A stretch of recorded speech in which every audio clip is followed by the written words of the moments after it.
Bonsoir peuple d'Afrique, bonsoir tous ceux qui aiment l'Afrique, c'est votre frère Doudou Haruna du Niger. Je viens aujourd'hui alerter, parler des actualités et finir par mon pays, le Niger. Donc, pour alerter, nous savons tous ce qui est en train de se passer en Ukraine et nos frères africains qui sont en Ukraine sont en train de souffrir. Ils sont dans des problèmes. Je viens d'entendre à la radio un qui expliquait même qu'ils n'ont même pas à manger et qu'ils ont déjà averti les autorités africaines. Rien n'est fait, on les fait des promesses, on ne les appelle plus. J'ai regardé encore une vidéo aussi qui montre vraiment les Ukrainiens qui sont en train de sortir leur pays pour partir en Pologne par train. Vraiment, on refuse même aux Africains de rentrer dans les trains. C'est pitoyable et je ne sais même pas quoi. Comment voulez-vous qu'on respecte les pays, on respecte l'Afrique quand nous avons des dirigeants comme ça, qui laissent leur peuple. Vous devez prendre des dispositions dès au départ, quand vous avez entendu la situation, comment faire pour évacuer les Africains. Maintenant, ils sont d'ordre là-bas, ils sont humiliés et ils n'ont pas de... Ils ne savent quoi faire jusqu'à ce qu'ils n'ont même pas quelque chose à manger. Donc c'est pour cela, je veux alerter toute personne vraiment de bonne volonté, qu'elle soit africain ou un ami de l'Afrique, d'essayer de faire ce qu'il peut pour aider les Africains. L'Afrique a besoin de ses fils. Et on ne doit pas les laisser dans ces moments les plus difficiles. J'espère que mon message est passé et que vous allez partager pour que ça puisse arriver dans les mains des bonnes volontés. Maintenant, concernant l'actualité, toujours en Ukraine, on a vu ce qui m'a beaucoup touché. On a vu le secrétaire général de l'ONU qui est sorti d'une manière ou d'autre pour supplier Poutine.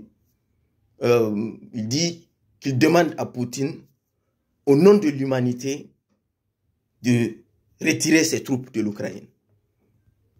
Et quand on entend ces genres de déclarations, tu te dis, mais bon, avec tout ce qui s'est passé en Afrique depuis longtemps, avec ces génocides-là, avec ces présidents africains qui violent les constitutions pour faire des troisièmes mandats, qui massacrent leur peuple pour servir l'Occident. Il y a ceux qui font des hold-up électoraux, massacrent leur peuple pour servir l'Occident. On n'a jamais entendu l'ONU sortir pour dire ou demander à ces chefs d'État ou bien à ceux qui sont complices de ces génocides d'arrêter au nom de l'humanité. C'est quelque chose qui révolte. Et c'est comme si les Africains ne sont pas des humains. Et il a même dit que c'est le moment le plus difficile de sa carrière. C'est comme ça. Ces gens-là pensent de nous. Oui. Donc, à nous les Africains de continuer le combat. Le respect ne se négocie pas. Ça s'impose. Oui. Et nous allons le faire. Si nos chefs d'État ne sont pas capables de le faire, nous allons continuer cette lutte-là. Nous sommes une génération, comme je l'ai toujours dit, déterminée.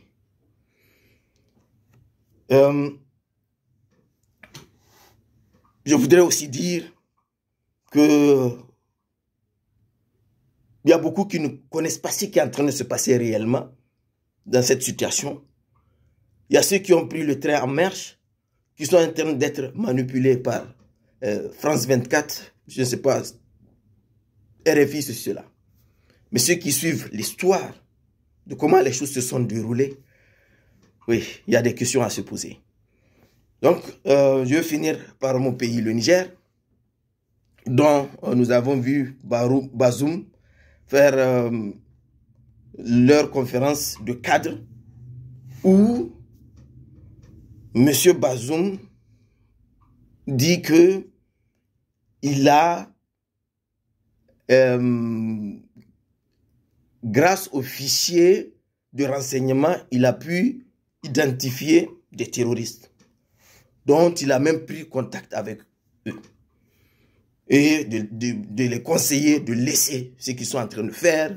Il a même libéré d'autres qu'il a même accueillis directement de la prison au palais présidentiel. Là, quand on entend des choses comme ça, on se demande, Monsieur Bazoum, vous êtes en train de lutter avec les militaires contre le terrorisme, avec ces bases étrangères contre le terrorisme, ou bien il y a double jeu, ou bien vous êtes en train de négocier avec les terroristes. Qu'est-ce qu'il y a? On ne négocie pas avec des terroristes. On ne négocie pas avec les terroristes, on les détruit. Et vous dites que vous avez même libéré ceci-là, comme je l'ai dit. Mais on est où là? Il y a la justice au Niger, ou bien c'est le président qui est celui qui décide qui doit partir en prison, qu'on doit libérer. Et maintenant, on a même vu un Nigérien, un marabout qui est sorti pour prier, parce qu'il en a marre de ce qui est en train de se passer au Niger. Il n'est pas le seul. Beaucoup de Nigériens en ont marre. Mais le Niger est sous dictature. Personne ne parle. Ils ont pris le marabout là pour le jeter en prison. Pendant que d'autres Nigériens aussi sont en prison. Juste pour leurs opinions. Juste pour avoir dit qu'on est contre ce hold-up électoral. Juste pour dire qu'on ne se laisse pas oppresser. Juste pour dire que nous sommes dans un pays où tout le monde a le droit d'avancer son opinion. On n'est pas obligé d'avoir une opinion unique. Et c'est dans cette direction que vous allez. Vous voulez pousser le Niger. Une pensée unique. Non. Vous êtes capable de libérer des terroristes qui massacrent les Nigériens, mais vous êtes capable de garder des Nigériens qui sont en prison à cause de leurs opinions, etc., comme je l'ai dit. Et vous avez même dit que, oui, il y a des Nigériens de la diaspora qui sont en train de les pousser les Nigériens, ceci, cela. Mais Bazoum, si vous interdisez aux Nigériens de parler au Niger, vous pensez que nous, la diaspora, vous allez nous intimider pour parler? Même la prison, là, vous êtes en train d'intimider les gens. Ce n'est pas tout le monde qui a peur de la prison. La prison, elle est faite aussi pour les hommes. Oui, elle est faite aussi pour les hommes qui se disent que je ne me laisse pas oppresser. Je veux vivre la démocratie, comme c'est dans notre constitution. Il faut vous mettre ça dans la tête. La diaspora, quel que soit ce que vous allez faire, ils vont continuer à sortir. Et je lance un appel aujourd'hui à la diaspora. Partout là où vous êtes, parlez. C'est quelque chose qui vous fait mal, il faut sortir pour parler. Il faut que vous entendiez que les Nigériens ne sont pas contents, M. Bazoum. Un pays sous dictature où personne n'a le droit de sortir pour manifester. C'est une honte même pour vous. Les gens vont se demander, mais où sont les Nigériens?